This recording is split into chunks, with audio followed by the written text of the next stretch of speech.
കാര്യം ചേച്ചി, പൊറുതി മുട്ടുമ്പോ അമ്പാടി കുഞ്ഞ് എന്നെ ഒരു ദിവസം ചേച്ചിയുടെ മുമ്പിൽ വന്ന് എന്ന് പറയും, കുഞ്ഞിഷ്ടപ്പെടുന്ന പെൺകുട്ടിയെ കൂട്ടിക്കൊണ്ടുവരാമെന്ന്. സമുദ്രമോൾക്ക് അവന് വേണമെന്നും പറഞ്ഞു നിൽക്കുക. സച്ചിക്കും അങ്ങനെ ഒരു ആഗ്രഹമുണ്ട്. അത് നടക്കത്തില്ല ചേച്ചി. മുറപ്പെണ്ണിന്റെ ഏതായാലും അമ്പാടി കുഞ്ഞ് കെട്ടത്തില്ല. പിന്നെ ആ കൊച്ചിന് ആഗ്രഹം കൊടുക്കാതിരിക്കുന്ന നല്ലത്. ഇപ്പൊ അമ്പാടി കുഞ്ഞിന്റെ മനസ്സിലുള്ള ആളെ ഏതാണ്ട് കുഞ്ഞുമായിട്ട് പൊരുത്തപ്പെട്ടു പോകുന്ന കൂട്ടത്തിലുള്ളതാണ്. അതുകൊണ്ടല്ലേ ഇപ്പൊ ഇവിടെ വന്നാലും അടുക്കളയിലെങ്ങും ചുറ്റിക്കറങ്ങാതെ ഏതെങ്കിലും ഒരു ഭാഗത്ത് മാറിയിരിക്കുന്നത്. ഇപ്പൊ ഏതു നേരം ആ പെങ്കൊച്ചാ മനസ്സില്.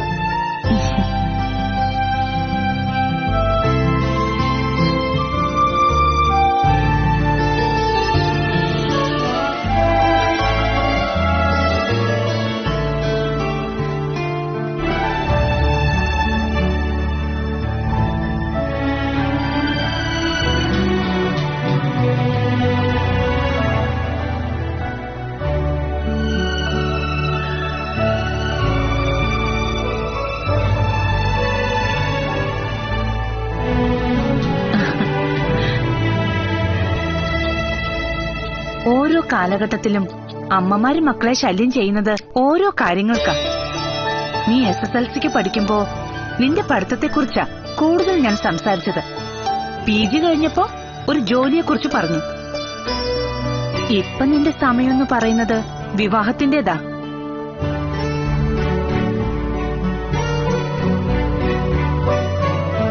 അതുകൊണ്ടാ ആ വിഷയം പറഞ്ഞ് ഞാൻ ശല്യം ചെയ്യുന്നത്. നീ എത്രയും പെട്ടെന്ന് നിന്റെ മനസ്സിലുള്ളത് തുറന്നു പറഞ്ഞില്ലെങ്കിൽ ദേ സമുദ്രമോൾ ഇന്നലെയും വിളിച്ചിരുന്നു. അവൾക്കൊരു മറുപടി കൊടുക്കണം. അവൾക്കുള്ള മറുപടി എന്തെന്ന് ആലോചിച്ച് അമ്മ തല പോയിക്കണ്ട. മുറപ്പെണ്ണിനെ എനിക്ക് വേണ്ട. അത് അമ്മാവനോടും അമ്മായിയോടും തറപ്പിച്ച് പറഞ്ഞേക്ക്. ഞാൻ എങ്ങനെയാടാ സച്ചിയുടെയും സമുദ്രയുടെയും മുഖത്ത് നോക്കി അത് പറയുന്നത്? അവരിപ്പോഴും നിന്നെ പ്രതീക്ഷിച്ചിരിക്കുക. ആ പ്രതീക്ഷ തല്ലിക്കെടുത്തുന്ന രീതിയിൽ അവളോട് പലപ്പോഴും ഞാൻ പെരുമാറിയിട്ടുള്ളത്. അവള് മെച്ചോർഡായതിനു ശേഷം ഞാൻ അങ്ങോട്ട് പോയിട്ടേ ഇല്ല. അവൾ ഇങ്ങോട്ടാ വന്നത്. അത് നിന്നെ കാണാൻ വേണ്ടിയല്ലേ? അവൾ നിന്നെ വിളിച്ചാ പോലും നീ വല്ലപ്പോഴും ഫോൺ എടുക്കുന്നത്. അതൊക്കെ അവൾക്കുള്ള സൂചനയാ. അവള് വേറെ കെട്ടാനുള്ള സമ്മതമാ. അങ്ങനെ കെട്ടാത്തത് ആരുടെ കുഴപ്പാ? എടാ, നിന്റെ മനസ്സിൽ ഒരു പെണ്ണുണ്ട്. അത് ശങ്കറിനും അറിയാം, ടോണിക്കും അറിയാം. അതാരാണെന്ന് എനിക്കറിയണം. അങ്ങനൊരു പെണ്ണുണ്ടെങ്കിലല്ലേ അറിയാൻ പറ്റൂ.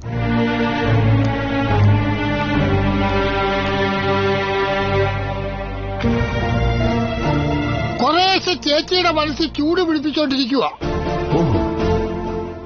അമ്പാടി കുഞ്ഞ് കല്യാണം കഴിക്കാത്തതിന്റെ പടിയെ പലപ്പോഴും ഞാനാ കേൾക്കുന്നത്.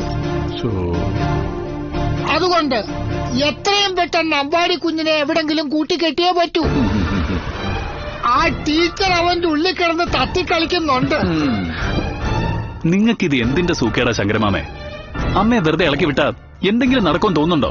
ഷോ, അതിന് ഞാനൊന്നും പറഞ്ഞില്ലല്ലോ. പിന്നെ അമ്മ സ്വപ്നം കണ്ടിട്ട് വന്ന് ചോദിക്കായിരുന്നോ? നീ എന്തിനാണ് ഇങ്ങനെ തിളയ്ക്കുന്നത്?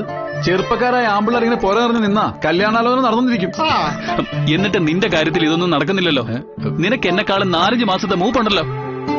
ചേടാ, നിന്റെ വീട്ടുകാർ നിനക്ക് വേണ്ടി നേരത്തെ പെണ്ണാലോചന എന്നെ കുഴപ്പമാണോ? ആദ്യം ജോലി ഇല്ലാത്തതുകൊണ്ട് നേരത്തെ കെട്ടണ്ടെന്ന് പറഞ്ഞു. എന്നിട്ടിപ്പോ അതേ കെട്ടടാന്നായി. നിന്റെ അമ്മയെപ്പോലെ അമ്മയായിരുന്നു എനിക്കെങ്കിലേ ഞാനിപ്പോ 2-3 കല്യാണം കഴിച്ചേനെ. അതിൽ കുറച്ച് കുട്ടികളുണ്ടായേനെ. ആണുങ്ങളാൽ അങ്ങനല്ലയോ വേണ്ടത്? ആ, എന്നിട്ട് എന്തേ കിളവൻ കെട്ടാത്തത്? എടാ, ശങ്കരൻ മാമയെ പണ്ടൊരുത്തി നന്നായിട്ട് തേച്ചിട്ട് പോയ കഥ മാമ തന്നെ നമ്മളോട് പറഞ്ഞിട്ടുണ്ടല്ലോ. ആ, അതുകൊണ്ടാ പറഞ്ഞത് പെൺകുട്ടികളൊക്കെ നോക്കിയും കണ്ടേ എടുക്കാൻ പറ്റുമെന്ന്. അങ്ങനെ ഒരാളിനെ ഇപ്പൊ നോക്കി എടുത്തല്ലോ. വെറുതെ ഇതിന്റെ പേരിൽ ഒരു വഴക്കുണ്ടാക്കരുത്. എനിക്ക് താല്പര്യമില്ലാത്ത വിഷയമാ വിവാഹം. എന്താ അവിടെ? ഒന്നുമില്ലമ്മേ, ഞാൻ പോയിട്ട് വരാം. നിക്ക്, കല്യാണക്കാര്യം പറയുമ്പോ നിന്റെ മട്ടും ഭാവവും മാറുകയാണല്ലോ. അത് അനുവദിച്ചു കൊടുക്കരുത് ചേച്ചി. സമ്മർദ്ദം ചെലുത്തിക്കൊണ്ടേയിരിക്കണം. അവസാനം നിക്കക്കല്ല് ഇല്ലാതെ കെട്ടിക്കോളും പ്രേമിക്കുന്ന പെണ്ണിനെ.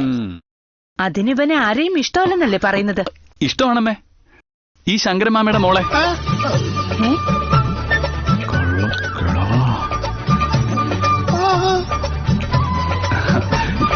തിരുവില്ലുവാമല അമ്പലത്തിനടുത്ത് ഒരു ചിന്ന വീടുണ്ട്. അതിലൊരു കുട്ടിയും. അവളെ ഞാൻ കെട്ടിക്കോളാം.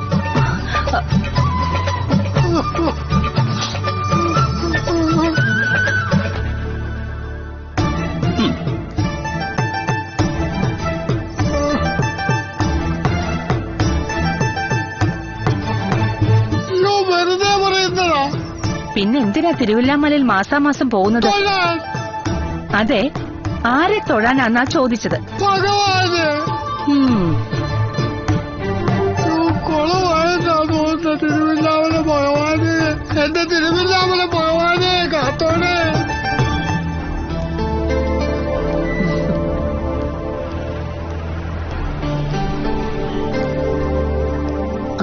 നമുക്കൊന്ന് ചീക്കാറിൽ പോവാം. എന്നാ ശരി, ഞാൻ ഡ്രൈവറോട് പറഞ്ഞിട്ട് വരാം. ദാ.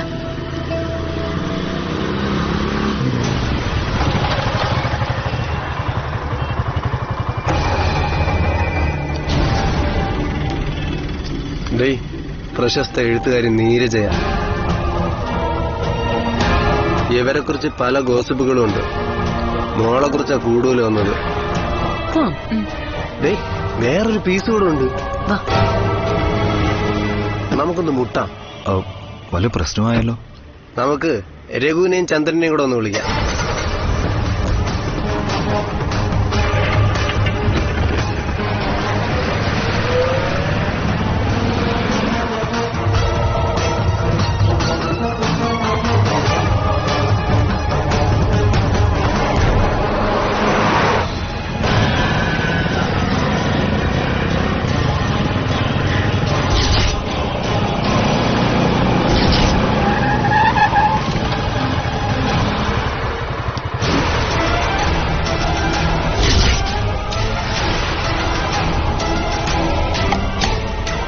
എന്താ? പുറകിലിരിക്കുന്ന വിശ്വസാഹിത്യകാരുടെ മുഖം ഒന്ന് കാണട്ടെ, ഒന്ന് അടുത്ത് കാണട്ടെ. മോളെ വേണ്ട, അമ്മയൊന്ന് ചുമ്മാതിരിക്കും.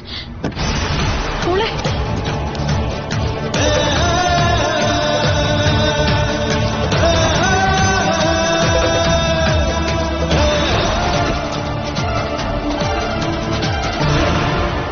എന്താ നിനക്കൊക്കെ വേണ്ടത്? അല്ല, ഇതാര്? എഴുത്തുകാരിയുടെ മോളാണോ? അല്ലടാ, ആ എഴുത്തുകാരിയുടെ മോളാ. ആ യുവ നടനൊപ്പം ഹോട്ടലുകളിലൊക്കെ തെണ്ടി തിരിഞ്ഞതുകൊണ്ടാ അവളുടെ മുഖം മലയാളികൾക്ക് മൊത്തം അറിയാലോ. ഇത് വേറെ ഏതാ ഇറക്കുമതിയാ? നിനക്കൊക്കെ ഇപ്പൊ എന്താ വേണ്ടത്? ലൈബ്രറിയിൽ വെച്ച് മേഡത്തെ ഞങ്ങൾ കാണാറുണ്ടായിരുന്നു. ഒരു ദിവസം മോളുമായിട്ട് വന്നപ്പോ ഞങ്ങളൊന്ന് കമന്റ് പറഞ്ഞു. അന്ന് മേഡം സ്ത്രീയുടെ പാതിവൃത്തിയും പരിശുദ്ധി എന്താന്ന് ഞങ്ങൾക്ക് പറഞ്ഞു തന്നു. വിവാഹത്തിന് മുമ്പൊരു പ്രേമം, അതിലൊരു കുഞ്ഞും. ആ കുഞ്ഞിനെ തെരുവിലെറിഞ്ഞിട്ട് വീണ്ടും കെട്ടി. സ്വന്തം നോവലിലൂടെ നിങ്ങളുടെ അനുഭവം വായനക്കാർക്ക് വിളമ്പി. അത് കഴിഞ്ഞിട്ടാണ് മോള് യുവനടനോടൊപ്പം കറക്കം തുടങ്ങിയത്. ഇതാണോ നിങ്ങൾ പാടി നടക്കുന്ന, പ്രസംഗിക്കുന്ന പെണ്ണിന്റെ ചാരിത്ര ശുദ്ധി? അദ്ദേഹത്തെ കണ്ടായിരുന്നെങ്കിൽ ഒന്ന് തൊഴായിരുന്നു. ശരിക്കും നിങ്ങൾക്കല്ല, അങ്ങേരക്കാ പുരസ്കാരം കൊടുക്കേണ്ടത്. സഹനത്തിനുള്ള പുരസ്കാരം. വീട്ടിൽ നിന്റെ അച്ഛനുണ്ടെങ്കിൽ അയാൾക്ക് കൊണ്ടുപോയി കൊടുക്കടാ പുരസ്കാരം. കൈ ചൂണ്ടി സംസാരിക്കാതടാ. ഇവരെ പറഞ്ഞപ്പോ നിനക്കാണല്ലോടി പൊള്ളിയത്. ഇതുപോലെ ഒരിക്കൽ ഇവർക്കും പൊള്ളിയ കാര്യമാണ് ഞാനിപ്പൊ പറഞ്ഞത്. സദാചാരം പറഞ്ഞോണ്ട് നടക്കും. നിന്റെയൊക്കെ ജീവിതത്തിലേക്ക് എത്തി നോക്കിയ ആ ഏരിയ കാണൂല ഇത്രയും മോശമായ സ്ത്രീകൾ. ആരാടാ മോശം? വേണ്ട വേണ്ട മോളെ, ഇവൻ പറയട്ടെ. ഇവനെ പ്രസവിച്ച അമ്മയാണോ അതോ മറ്റു സ്ത്രീകളാണോ മോശമെന്ന് ഇവൻ പറയട്ടെ. ഇവരെ പറയുമ്പോ നിനക്കാണല്ലോടി പൊള്ളുന്നത്. നീ ആരാ? ഇവരുടെ മൂത്ത മോളോ? ചിലപ്പോ ആയിരിക്കൂടാ, ഒരു കുഞ്ഞിനെ തെരുവിലെറിഞ്ഞതല്ലേ. അതുപോലെ അറിയപ്പെടാത്ത മക്കൾ ഒരുപാടുണ്ടായിരിക്കും.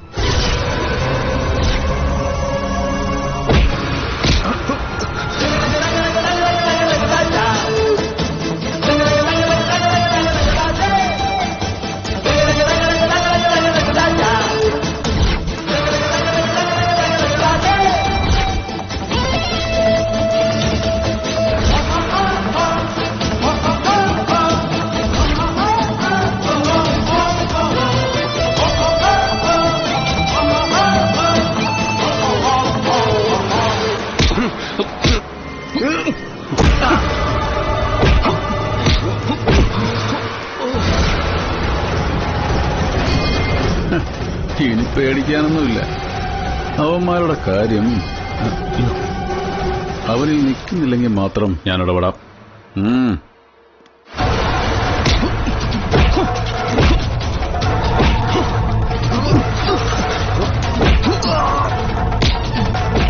കിട്ടട്ടെ.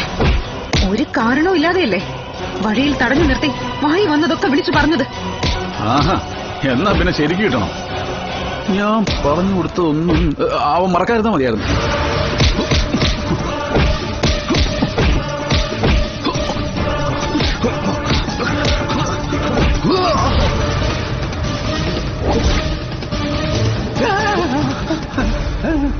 അവിടെ അവിടെ അവിടെ അവിടെ ആ ചെല്ലിപ്പോയിടി പോ.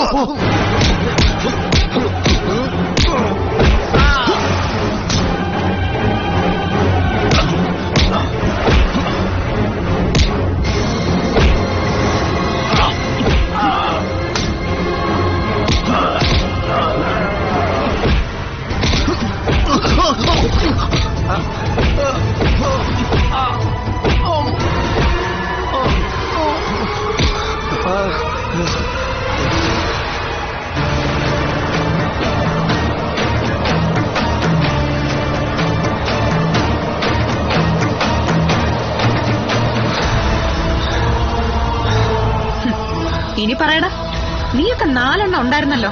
ഒറ്റയ്ക്കൊരാണിനോടൊപ്പം ഇടിച്ചു നിൽക്കാൻ പറ്റാത്തവരാണോ സ്ത്രീകളെ തടഞ്ഞു നിർത്തി ആക്ഷേപിക്കുന്നത്? ഇനി ഇത് ആവർത്തിച്ച കൊന്നുകളയും നിന്നൊക്കെ ഞാൻ.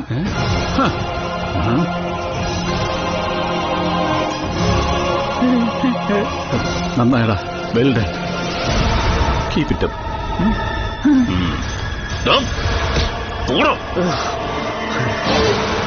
ഇനി ഇതുപോലെ സ്ത്രീകളെ അപമാനിക്കുന്നത് കണ്ട പിന്നെ നീയൊന്നും വഴിയിലിറങ്ങി നടക്കില്ല. വണ്ടി കയറാ.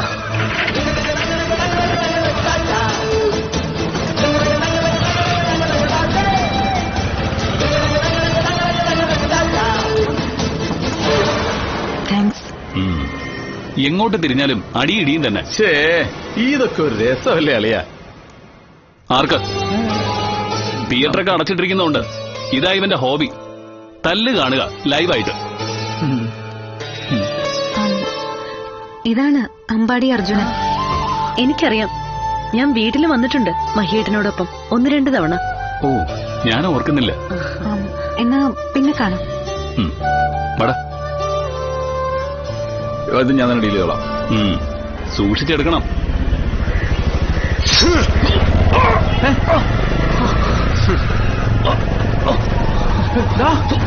അമ്പാടി അമ്പാടി അമ്പാടി. കുഴപ്പമൊന്നുമില്ല. അയ്യോ, ബ്ലഡ് ഒരുപാട് പോകുന്നുണ്ടല്ലോ. കുഴപ്പമില്ല, ടീച്ചർ പൊയ്ക്കോ. നീ വണ്ടി എടുക്ക. അമ്മേ അമ്മേ.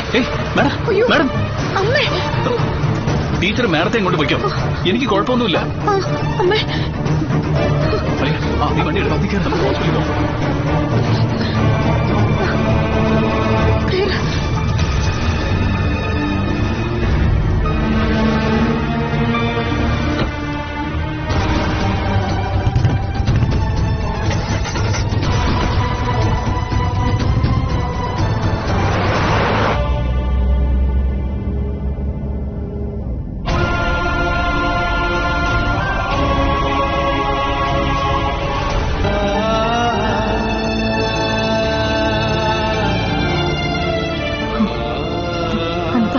അതെ, സ്പീഡ് കുറച്ച് പോയാൽ മതി കേട്ടോ. ശരി മാഡം.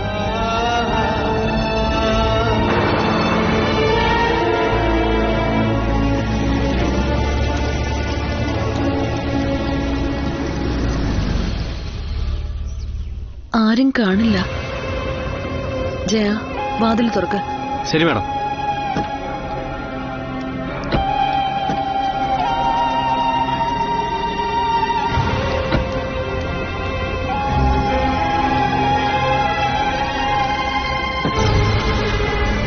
അമ്മ വരൂ. പതുക്കെ പതുക്കെ.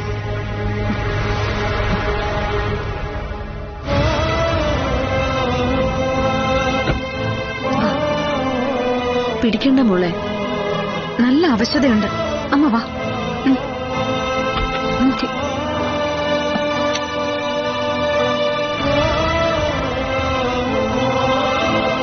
അച്ഛനെയും അവർനെയും വിവരം അറിയിക്കണ്ടേ?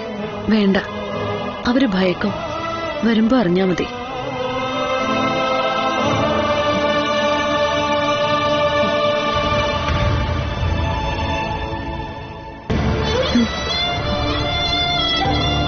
കിടന്നോ.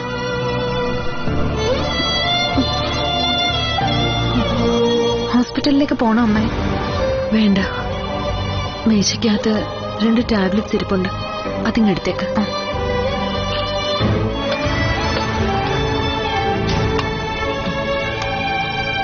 ഇതാണോ അമ്മേ? ആ അതെ.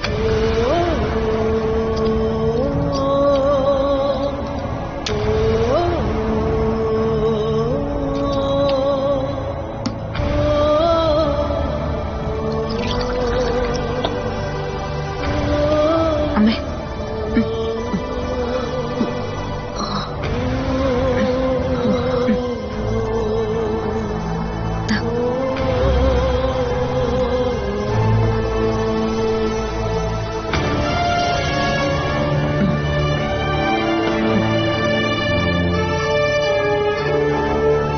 അലീന പോയിക്കോ.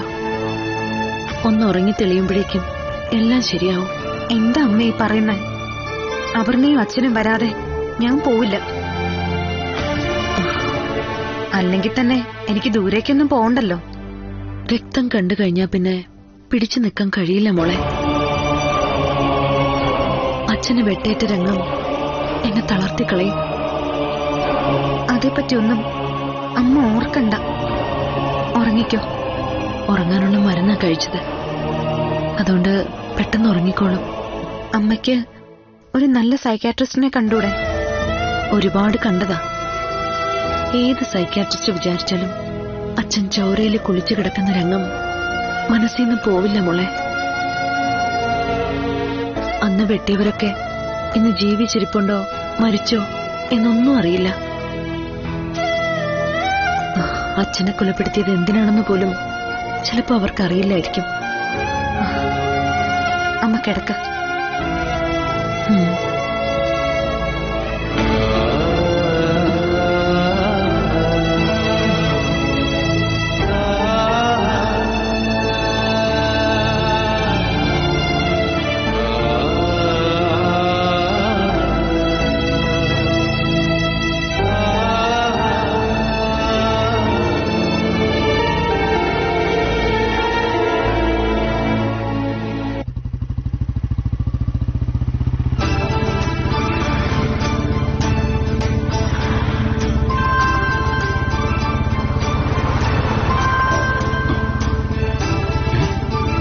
ടീച്ചറാ? എടാ, ടീച്ചറാ വിളിക്കുന്നേ. ആ, എടുത്ത് സംസാരിക്കേ. എടുക്കടാ, എടുക്ക്. Hello teacher. എങ്ങനെയുണ്ട് അമ്പാടി? ആ, ഇപ്പൊ കുഴപ്പമൊന്നുമില്ല.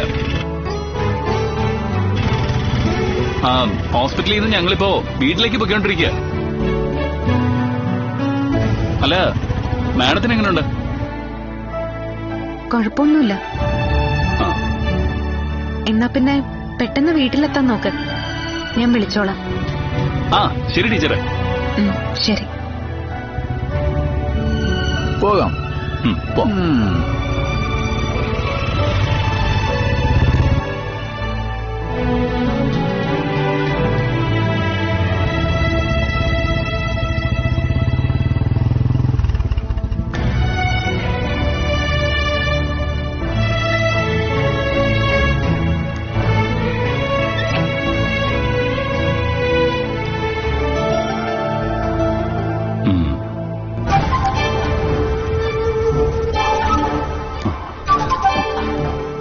നീ പുറത്തുണ്ട്.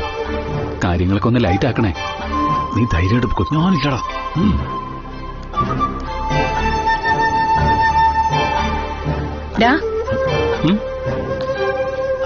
എന്താ മുഖത്തൊരു വിളർച്ച?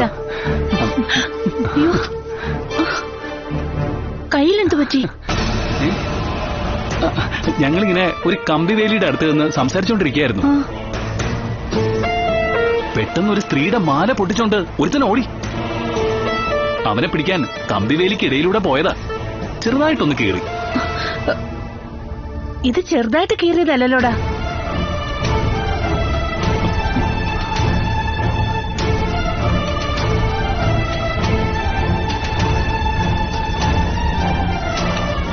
സത്യം പറയടാ, എന്താ സംഭവിച്ചേ?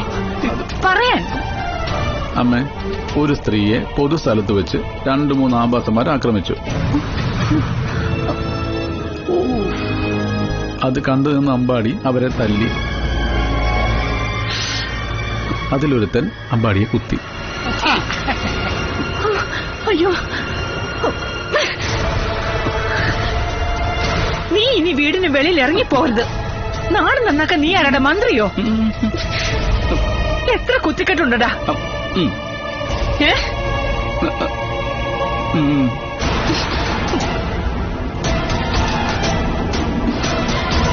എത്ര ഉണ്ടടാ?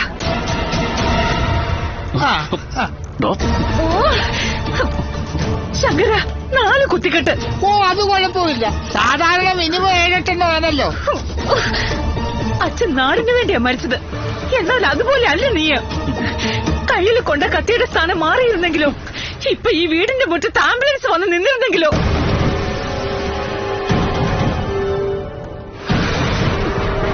നിന്നെ കാത്തിരിക്കാൻ പോലും ആളില്ല. എന്നെ കൊന്നിട്ട് നിനക്കിതിനൊക്കെ പൊയ്ക്കൂടായിരുന്നോ? ഫിസിക്കൽ ടെസ്റ്റിന് പോയപ്പോ ഒരു ആശ്വാസം ഉണ്ടായിരുന്നു. വീണ്ടും മടങ്ങിയെത്തി പൊതുജന സേവനത്തിന്. എന്നാ ഒരു പഞ്ചായത്ത് ഇലക്ഷൻ നിൽക്കുവോ? അതുപോലുമില്ല. അമ്മേ, എനിക്ക് ഒരു കുഴപ്പമില്ല. എന്നാലുണ്ട് നല്ല വിശപ്പ്. ആ, ആ. ഓ ശരി, കുത്തുകൊണ്ടതുകൊണ്ട് ആഹാരം കഴിക്കാനെങ്കിലും വന്നല്ലോ.